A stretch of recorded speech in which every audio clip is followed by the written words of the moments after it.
How you get so much favor on your side? Accept them as your Lord and Savior, I replied. What's going on, guys? Welcome back to the channel. This is just another critic, and bowl games are right about to kick off this Friday, December 20th. I wanted to go over my bowl picks as well as quickly touch on some of the National Signing Day, early National Signing Day news topics, stuff like that. For those who don't know, the early signing day period is basically December 18th through December 20th. And then the actual National Signing Day, which is typically held on February 5th, that'll be February 5th in the new year, 2020. So this isn't going to be the final day for them to sign, or the final period. They're going to have from February 5th, 2020, and then the final signing date, I believe, would be April 1st, 2020. So there's still a lot of players who haven't signed just yet. A few notable names who are supposed to make their announcements at the Under Armour game: Darnell Washington, 5-star athlete, as well as Zach Evans, 5-star running back. And then we've got 4-star cornerback Dante Manning. That's also going to be at the Under Armour game. All three of those players, highly recruited high school players. January 2nd is when that game will be played, so that's when their announcement is expected, and then they would be ending up signing on February 5th, I believe. That's how it would go. And then the two other big-time recruits, 5-star cornerback Kelly Ringo, January 4th at the All-American Bowl, as well as Xavier Henderson. So that'll also be January 4th at the All-American Bowl. But who knows? Things can change. We still have a few more days during the early signing period. If they change their minds, they might end up signing. As far as what the recruiting rankings look like, this is according to 24/7 Sports. While I'm looking at it right now, of course, it could fluctuate within the next few hours or the next 24 to 48 hours, depending on if we see any change in commitments, or if we see a few players who weren't expected to commit during this period, they end up committing. So at this point in time, we have Clemson number 1, Alabama number 2, Ohio State 3, LSU 4, Georgia 5, Texas A&M 6, Auburn 7, Florida 8, Texas at 9, and Oklahoma at 10, Michigan and Penn State right outside of there at 11 and 12, and the rest, you know, if you want to go ahead and check out. But those are basically the top teams sitting in the recruiting rankings. Now, as far as where the top players of the 2020 class and where they went, according to 24/7 Sports, the number 1 player was Brian Breezy, defensive tackle. He committed to Clemson. Number 2, Julian Fleming, wide receiver. He committed to Ohio State. Miles Murphy, strong side defensive end, ended up going to Clemson as well. And then inside linebacker at number 4, Justin Flo, committed to Oregon just today. At number 5, Jordan Birch, strong side defensive end, committed to South Carolina. At number 6, Bryce Young, dual threat quarterback, has committed to Alabama. At number 7, Paris Johnson Jr., offensive tackle. He is committed to Ohio State. At number 8, we have Kelly Ringo, cornerback, who has yet to make a commitment. Obviously, he still has the next 24 to 48 hours to make the early signing day decision, but he is expected to make that decision at the All-American Bowl January 4th. At number 9, we have Erik Gilbert, tight end, who is committed to LSU at number. And finally, at number 10, we have Darnell Washington, who is an athlete who has yet to make a commitment. He's expected to make that commitment January 2nd at the Under Armour game. Now, I wanted to go on a quick tangent here. As far as commitments and, recruiting and the whole recruiting trail goals, I do follow it very closely, but it's not something that I put a lot of coverage out on. And the simple reason, if you guys have been following my podcast, I've talked about this in the past. I posed the question, right? Does National Signing Day or, signing day really matter? Does it really matter anymore? And the reason I posed that question is because when they added the transfer portal, and with the insertion of the transfer portal, things have changed. And now commitments who have committed to their schools, we've seen it multiple times already, even in the past year. Joe Burrow at LSU, Justin Fields at Ohio State. We have Jalen Hurts at Oklahoma. Now, how much does a commitment really matter, right? Because you don't have any type of contract with these players. All you have is their word. Yes, you have their letter of intent, But once that's signed, I mean, they still have the option to enter the transfer portal if they feel like they aren't getting a fair shot or whatever their reasons are for leaving that certain particular program, right? And so because of the way the transfer portal has changed the college football environment, that's why I don't necessarily put out a lot of coverage on the recruiting trail, simply because of the fact that these commits aren't necessarily committed, right? And I respect that. They need to, and they will end up doing what's best for them and in their best interest, and what they feel will get them the furthest and the closest to their goal, which is typically going to be going to the NFL and playing in, as a professional, making their money and whatnot. So, since the insertion of the transfer portal, it's not really something that I feel that needs to be covered because of how quickly things can change and their ability to go from one school to the next in a year, right? Even in one off season, you could see them starting at a different school, depending on whether or not they're able to get a waiver. But most times, if they're a high profile player, they're going to get a waiver because the NCAA is just inconsistent in that way. And we just know they're corrupt and they're going to do what they want in the best interest of the NCAA. And it's typically you want the best players to be on the field so you can put out a better product for the fans, etc., etc. With that being said, if you wanted to listen to more of my reasoning and details as far as why I don't think National Signing Day really matters anymore, I did a podcast on that about a year ago. But with that, we're going to be moving on, jumping into my bowl picks. Now, full disclosure, I have not reviewed the bowl games, so I'm doing this straight off the top of the head, simply because I don't really feel like these types of bowl games really need an in-depth type look or really some type of breakdown for many different reasons. Obviously, injuries, people going to the draft, people who don't know whether or not they're going to play in these games, and they make those types of decisions on the week of or the day before. So there's a lot of factors to put into play here in most of these particular games. So as far as the games that I will be getting more in depth on, that's obviously going to be the college football playoff bowls, as well as some of the NY6 bowls, but we'll get into that when we get there. But right now, let's touch on the Buffalo versus Charlotte game first. Makers wanted Bahamas Bowl. Now, right off the bat, I'm going to have to go with Buffalo. This is a pretty simple one for me. They play defense and run the ball very well. Charlotte, on the other hand, more of a passing attack. They've kind of been inconsistent throughout the season, and you never really know what you're going to get from them on a week-to-week basis. I'm going to go with Buffalo. Makers wanted Bahamas Bowl. Second bowl on Friday, we've got the Tropical Smoothie Cafe Frisco Bowl. I didn't even know that was a bowl. That's kind of hilarious. We got Utah State taking on Kent State. Now, what I do know about this game, Utah State, high-flying air raid. I like Jordan Love a lot. The thing is, I'm not sure if he's going to play, right? Him and 3 other players got popped for weed. Don't know what the situation is right now, so it's going to be tough to really make a decision on this one. But at the same time, I'm just going to have to roll with Utah State regardless of whether or not Jordan Love plays. I just think they have a better system in place right now. Kent State, on the other hand, they just haven't really. They're another team, right? They're 6-6. They just barely skated by, barely made a bowl game, and their schedule wasn't necessarily one of the better schedules you'll see in college football. Utah State, on the other hand, has played some better teams in the Mountain West Conference, which has been pretty strong this year. We saw them early on in the season where they took out a few Power 5 opponents. But yeah, Utah State, I do think they'll win this regardless of whether or not Jordan Love plays. I do hope he plays because it'll definitely be a lot more entertaining. But with that said, Tropical Smoothie Cafe Frisco Bowl, I've got Utah State. Saturday, December 21st, this Saturday, we got Central Michigan taking on San Diego State. Now, I'm going to have to go with San Diego State.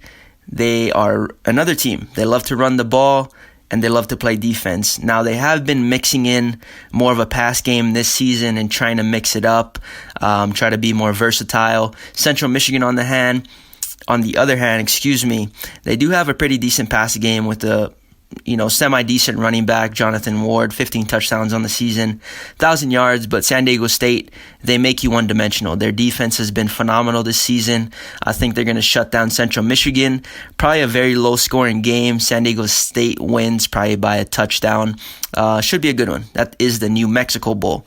Central Michigan, San Diego State, New Mexico Bowl. Got San Diego State picked. Second bowl on Saturday, we got Liberty versus Georgia Southern, FBC Mortgage Cure Bowl. Liberty versus Georgia Southern. I like Georgia Southern triple option. They got some athletes on that team. Defense is typically high flying. Liberty, on the other hand, they've also been pretty good this season, challenging some very good teams in Virginia Tech, as well as Rutgers. But I'm going to have to go with Georgia Southern. It's tough to prepare for that triple option. I think Georgia Southern has the better athletes. And I think they're going to end up pulling this out in a very close one because Liberty's defense, at the same time, while they haven't showed up all season, when they do show up, they can play at a high level. But I doubt they're going to have success in slowing down Georgia Southern's triple option attack. I think Georgia Southern wins by maybe 5 or 6. Close game, good game to watch. Once again, that's the FBC Mortgage Cure Bowl. Next, we got SMU taking on Florida Atlantic in the Chera Bundy Boca Raton Bowl. Whoa. Now, SMU, Florida Atlantic, both high-flying offenses. This is probably going to be a high-scoring game. Florida Atlantic, I'm not sure if Lane Kiffin is going to be coaching this bowl game. I haven't checked that. Like I said, I'm going right off the dome. And SMU, dang.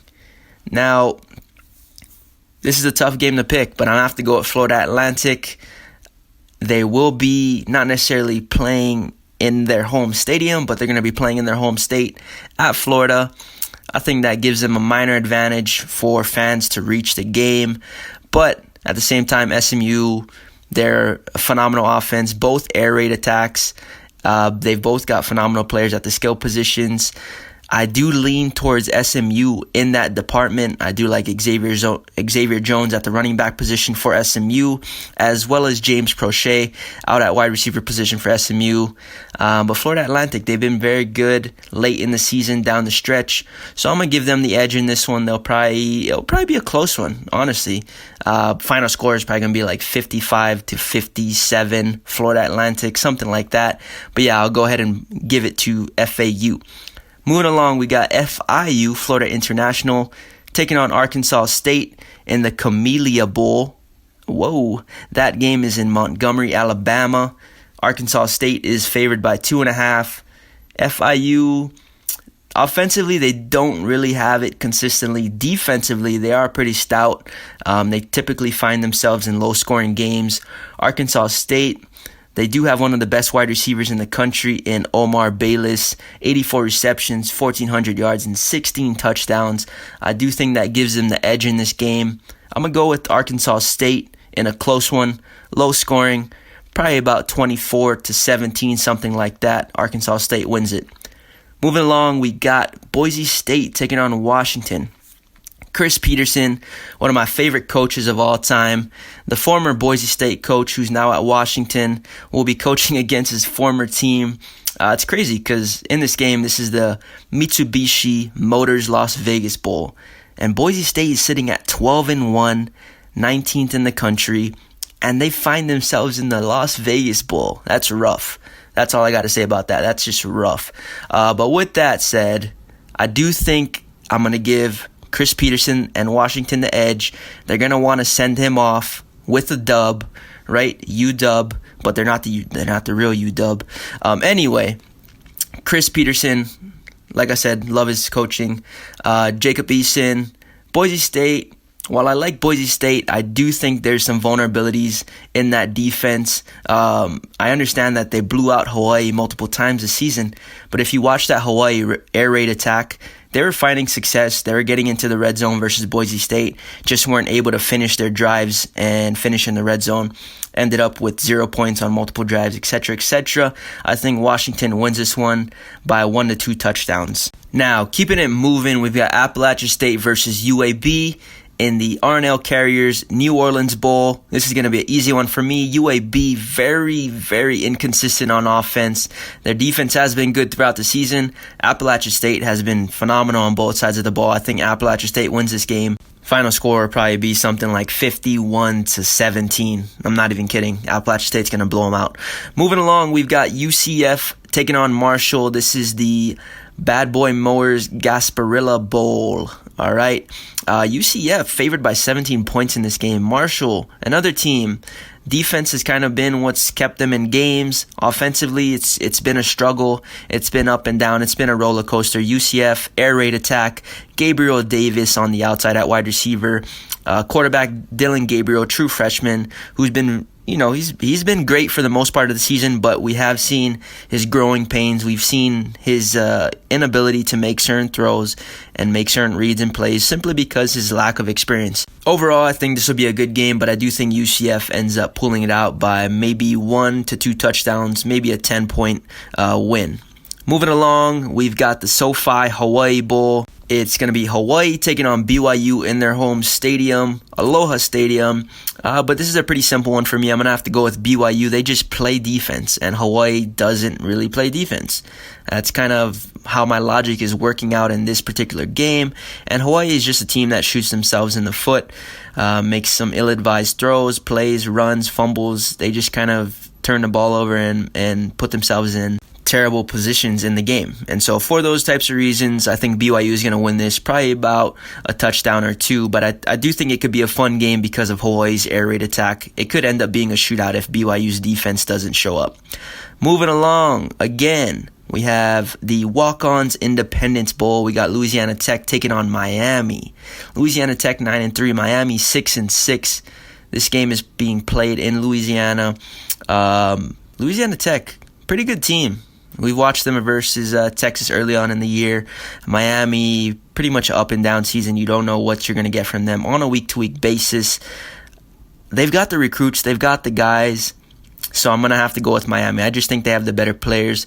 While Louisiana Tech could surprise us and win this game, I would not be surprised by that outcome. I'm going to have to give the edge to Miami. I think they're actually playing for something, right? This is the last game of the season, but it's the beginning of the next season. This is going to set the tone for them going into the next year, and I think that's the mindset. Not only the players are going into this game with that, but that's what the coaching staff is trying to get into their head. This is setting the tone for the next year. And so let's finish strong, let's win this game, etc., move on, and get better from it. That type of mindset. Anyway, let's move along to the Quick Lane Bowl. We've got Pittsburgh taking on Eastern Michigan. Pittsburgh 7-5, Eastern Michigan 6-6. EMU is definitely more of a air raid type attack. Their run game is kind of lackluster, very average. Pittsburgh, on the other hand, they've played pretty decent throughout the year. Their defense has kind of kept them in most of their games. I think Pittsburgh wins this one pretty easily. This game is being played in Detroit, Michigan, so we'll see. Maybe Eastern Michigan could pull off an upset. I doubt it, but I'm going to have to go with Pittsburgh in this one. Quick Lane Bowl. Friday, December 27th, we got USC taking on Iowa in the San Diego County Credit Union Holiday Bowl. This is going to be a good game. USC taking on Iowa. Iowa, very gritty team. USC, on the other hand, they decided to keep Clay Helton. And Caden Slovis has been having a phenomenal season, 28 touchdowns, 3,200 yards, and he is the second-string quarterback. And they've also got a phenomenal set of wide receivers who are probably all going to go to the NFL. Michael Pittman, Amon-Ra St. Brown, the other dude that I can't remember his name right now. Iowa, on the other hand, very gritty defense. But they're kind of built for these type of pass attacks, right? They've sent some really good corners and DBs to the NFL. At the same time, I don't know if AJ Epineza is going to be playing this game. Iowa's best player potentially on that defensive side of the ball. He's probably going to go to the NFL, so we'll see. I am leaning towards Iowa simply because their defense has been really, really good this season. USC, on the other hand, they're very explosive, but we'll see. It should be a good game. I will lean towards Iowa in this one, simply because, like I talked about, their defense has been playing very well. USC, on the other hand, has been very beat up and injured on the defensive side of the ball. And that could be a big issue in this game for the Trojans, opening up some holes as well as some passing lanes for the quarterback of the Hawkeyes, who is Nate Stanley. But with that being said, we've got the next matchup, which is the Military Bowl. North Carolina taking on Temple. Temple, a team that really just plays off of their defense. Everything starts with their defense. North Carolina, on the other hand, Sam Howell, true freshman, had an outstanding season, 3,347 yards, 35 touchdowns. Great season, great year. For that reason, I'm just going to have to lean towards UNC. I just think they bring more offense to the table. Temple, on the other hand, their quarterback is just subpar, average, whatever you want to call it. He's just not consistent throughout the season. But yeah, going with North Carolina on that one to take out Temple.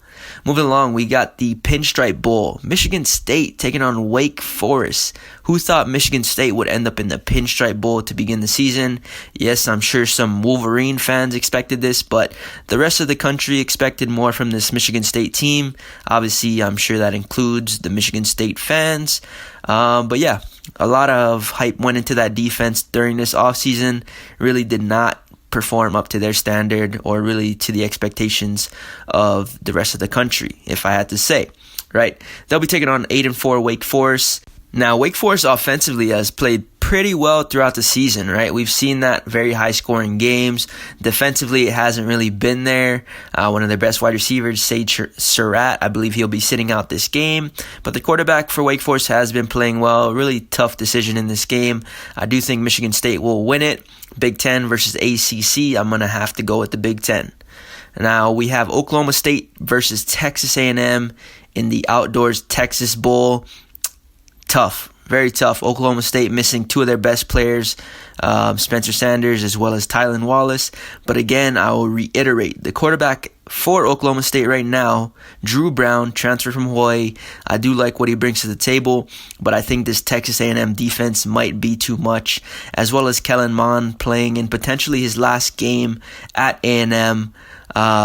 We'll see, right? I think if that is the case, he's going to want to, leave it all on the field. Right? He's going to want to leave it all on the field, go out with a dub. But we'll see. I think this should be a good game, potentially a high-scoring game. But we'll see how that plays out. I am going to go with A&M on this one. We've got the Cheez-Its Bowl. Air Force taking on Washington State. We got Washington State with that Big 12 air raid attack. And then we've got Air Force with the triple option attack. I think this is going to be a high-scoring game. Last team with the ball wins. But I think Air Force, I'm going to give Air Force the edge. I just think their defense will probably show up in a bigger way for their team in this game. Air Force wins it by a field goal, maybe 4 or 5 points. I think it'll be a good one, though. Definitely one to watch. If you're betting on this game, take the over. Now, moving along, we've got the Camping World Bowl, where Notre Dame will be playing in versus Iowa State. This game is going to be very interesting. They do have Notre Dame favored in this one. Brock Purdy, who's had an outstanding season, 3,700 passing yards, 27 touchdowns. But Notre Dame, on the other hand, they're just a team, whenever you expect them to not show up, they end up showing up and winning. It's really tough to predict Notre Dame, what Notre Dame you're going to get. But I think, this is a tough one, but I'm going to lean towards Iowa State.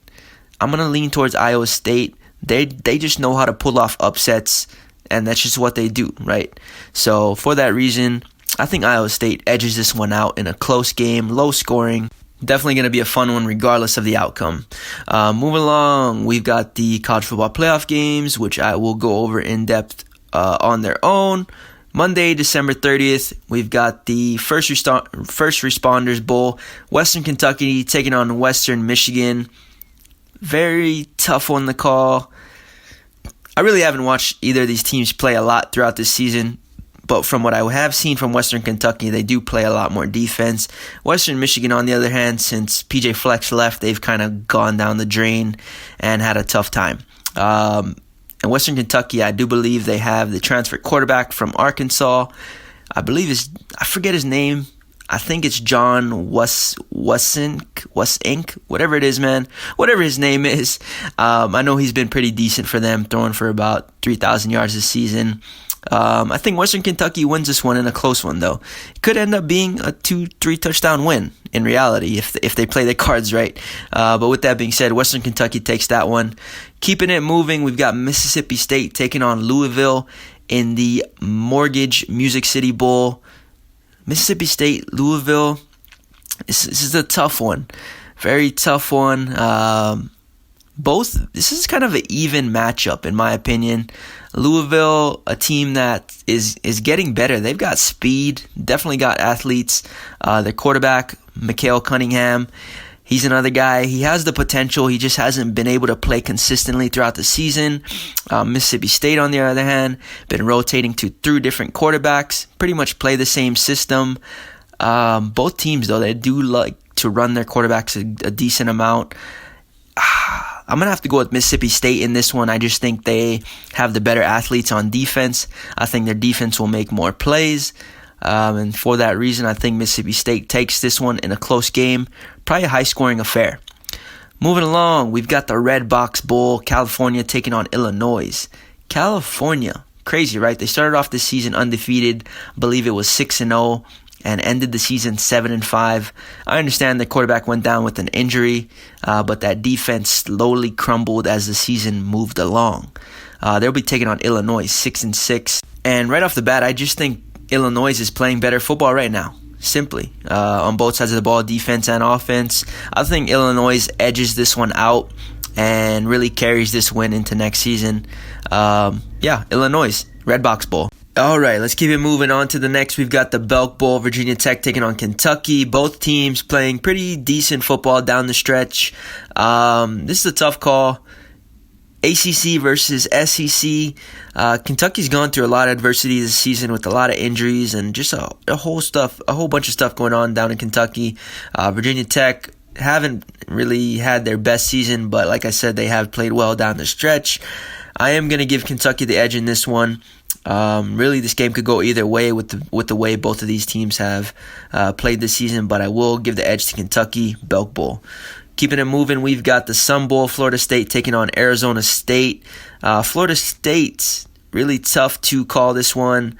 I am going to have to go with Arizona State, though. Jaden Daniels, I just love the way he's played throughout the season, the way he's playing late. And some of the skilled players that they have on that offense, Cam Akers, Jaden Daniels, some of their wide receivers who have been phenomenal not only in the pass game but as well as in special teams. Florida State, on the other hand, they have the athletes, right? And they have played better. They've played better down the stretch, but we still haven't seen them play their best game of the year. It's just tough to, pick Florida State because of the type of team that they've been this season and how inconsistent they have continued to be. So for that and many other reasons, I just think Arizona State is playing better. Florida State has the better athletes, but they're not playing up to the potential. Give me Arizona State. Next, we've got the AutoZone Liberty Bowl, Navy taking on Kansas State. This is going to be a great game. Really nearly identical as far as what they like to do. They like to run the ball, play defense. We got Navy, triple option attack. Kansas State, who's going to line you up and run the ball. Could be a low-scoring game with the amount of clock they're going to be eating up, but should be a fun one to watch. I am going to lean towards Navy on this one. That military mindset, man. Improvise, adapt, overcome. I think they're going to be able to pull this one out. Should be a fun one, like I said, regardless of the outcome. Moving on, we've got Wyoming taking on Georgia State. This is the Arizona Bowl, and so really kind of the battle of the opposites. Wyoming, a very good defensive team. Georgia State, not a very good defensive team. Offensively, while they've shown the potential to play very well on offense, it hasn't been a consistent thing that we've seen from them on a week-to-week basis. And for that reason, man, just the way their defense hasn't played, I'm going to have to give the edge to Wyoming. I just think they're going to have more opportunities to put the ball in the end zone, and for that reason, Wyoming wins the Arizona Bowl. Keeping it moving, we got Utah taking on Texas in the Valero Alamo Bowl. Utah, 11th in the college football playoff rankings, 11-2, Texas 7-5. We know the story with Texas, a lot of injuries. Defense is nearly non-existent in the later half of the season. Utah, on the other hand, which defense is their calling card, right? Some of the best players in the country on that line of the scrimmage, defensive side of the line of scrimmage. But offensively, I do like them offensively, right? Zach Moss in the backfield, who's a phenomenal running back. He's going to get yards after contact, and he typically doesn't go down, by the first defender. And then you've got Tyler Huntley, quarterback. while he is a game manager, he isn't a guy that makes a lot of mistakes. He did throw 2 interceptions versus Oregon, but it was really just out of his characteristics to throw those types of passes up. So I think both guys are going to show up in this game. I think we're going to get the performance that we should have saw Utah give versus Oregon in this game versus Texas. I think Utah wins this by potentially 2 to 3 touchdowns, trying to make a statement, etc., etc. With that, we're moving along. We've got the Outback Bowl, Minnesota versus Auburn. I like this game a lot. I do think Minnesota has the potential to win this game. I just think Auburn's going to be too dominant at the line of scrimmage. They're just too disruptive, right? They're gonna get pressure to the quarterback, which is gonna disrupt the timing between him and his wide receivers, the timing of the routes. The running game isn't gonna be able to get going on a consistent basis. And Auburn, I just think that defense is gonna show up in a big way. And while Minnesota's defense has shown a potential to play pretty good, we haven't really seen them play at a high level throughout the season. Yeah, we saw them play against Penn State, but really Penn State, Sean Clifford just threw them some ill-advised interceptions. And while Bo Nix is the type of quarterback that has shown that he might do that sometimes, I don't think we'll see that from him in this game. I think Auburn's going to lean on the run game very heavily. I think Auburn wins this in a close one, low scoring, probably something like 21-10, 21-17, something like that. But I do give Auburn the edge in this one. Next up, we got the Citrus Bowl, Alabama taking on Michigan. Right off the bat, I'm going to have to go with Alabama, right? While Michigan has played better down the stretch, I just don't think Michigan's defense is built to defend an air raid type attack like Alabama brings to the table, even without Tua running the show. They just play a lot of man-to-man, which isn't good for the type of skill position players they're going to be going up against. Devonta Smith, Jerry Jeudy. I don't know if Ruggs is playing, but if he isn't, Waddle is going to be in. And if Waddle isn't in, they've got the other guy. I can't remember his name right now. Mechie, right? Mechie's another dude who's a beast. So even if they put the young guys in, they've got the talent at the skill positions. Michigan on offense, they do have some phenomenal guys at the wide receiver positions, big-time physicality type wide receivers, possession type wide receivers. They're going to go up and win jump balls. And we'll see if Shea Patterson has that type of time in the pocket to sit there and try and dart up Alabama, because the Bama defense hasn't really shown to play very good throughout the season either. So this could end up being a pretty decent scoring game, but I do think Alabama wins it at the end of the day. Moving along, we have January 2nd. We got a few more bowl games. The Birmingham Bowl, which is Boston College versus Cincinnati. I'm going to go with Cincinnati right off the bat. I just think Desmond Ridder is much better than any of the quarterbacks on Boston College's team. I understand Boston College has A.J. Dillon, but that makes him very one-dimensional. Cincinnati's going to stack the box, force Boston College to really take a below-average quarterback and try and beat this defense in a way that they don't typically win games. And so for that and many other reasons, I think Cincinnati is just a better team in this one. I think Cincinnati wins this one by a touchdown or two. On to the next. We're almost done. We're down on the last stretch. We've got the Tax Slayer Gator Bowl, Indiana taking on Tennessee. Indiana, a surprise team in the Big Ten this season. Offensively, they've played very well. Defensively, they've kind of been giving up a lot of points. Tennessee dealing with a lot of injuries throughout this season, but a very good team with a lot of potential going into next year. I just get the feeling that Tennessee is playing for more in this game. I do like Indiana's head coach.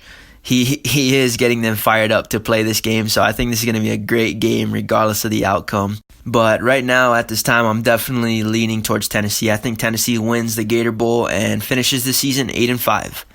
Now, Friday, January 3rd, we've got the Idaho Potato Bowl. We've got Ohio taking on Nevada. Both teams, really, I haven't had the chance to watch a lot of their football. Ohio is favored by 7.5. I am familiar with the quarterback, Nathan Rourke. And Nevada, on the other hand, while they started off the season pretty strong with the win over Purdue, they kind of went straight downhill after that. I'm going to have to go with Ohio on this one. I just think Nathan Rourke is probably the better quarterback in this game. And when in doubt, go with the favorite. All right, moving along, we've got Southern Miss taking on Tulane, January 4th, Saturday. Lockheed-Martin Armed Forces Bowl. I like Southern Miss in this one. Tulane is favored by a touchdown, but I just think Southern Miss has the potential to make more plays on the defensive side of the ball, while Tulane, on the other hand, they have not been consistent at all on defense. Offensively, they've made a lot of plays. Their quarterback's been phenomenal. Justin McMillan, who's also a big-time dual-threat quarterback, who's gone for 704 yards and 12 touchdowns running the ball. And so I think this is going to be a fun game to watch. But right now I've got Southern Miss picked to win this one. That is the Armed Forces Bowl. And the last bowl before the college football playoff finale, we've got University of Louisiana Lafayette, 10-3, taking on Miami, Ohio, 8-5. And this could be a low-scoring game, right? Miami, Ohio's defense has played very well throughout the season. Same with Louisiana Lafayette. I just think Louisiana Lafayette brings a lot more offense to the table. Dual-threat quarterback in Levi Lewis, as well as a phenomenal running back in Elijah Mitchell. They're just making a lot more plays on offense, and I think they have the potential to put up more points on the board. Miami, Ohio, like I said, their defense has played very well. Offensively, it's just not really something that's been existent, honestly. So we'll see what happens. I think Louisiana Lafayette wins this one pretty comfortably, and then we'll have the college football playoff finale. With that being said, those are all the bowl games. Holy crap, that was a lot of bowl games to go over. But like I said, I would not decide to go over those in depth because there just really is no good reason to do it. Other than that, like I said, I will be covering the New York 6 bowls separately, right? I'll be covering those separately just because, for the most part, from what I know, most of the high-profile players in those games will be playing in those games. So I think they're going to bring their best. We're going to have great games. But we'll see. If any of them decide to change their minds and they don't end up playing in those matchups, it is what it is. But I'll be getting all those matchups, the New York 6 Bowls, as well as the College Football Playoff semifinals out later on this week. With all that said, I appreciate you guys for listening. And if you listen to the end, you're crazy, but you're amazing. Thanks for the support. Thanks for listening. Thanks for the follow. All that good stuff. Like, comment, and subscribe. All of your opinions and whatnot. I hope you guys have a great rest of your day, evening, or night. This is Just Another Critic, signing off. Peace. His light shine the brightest in the dark. Single mothers know they get my heart.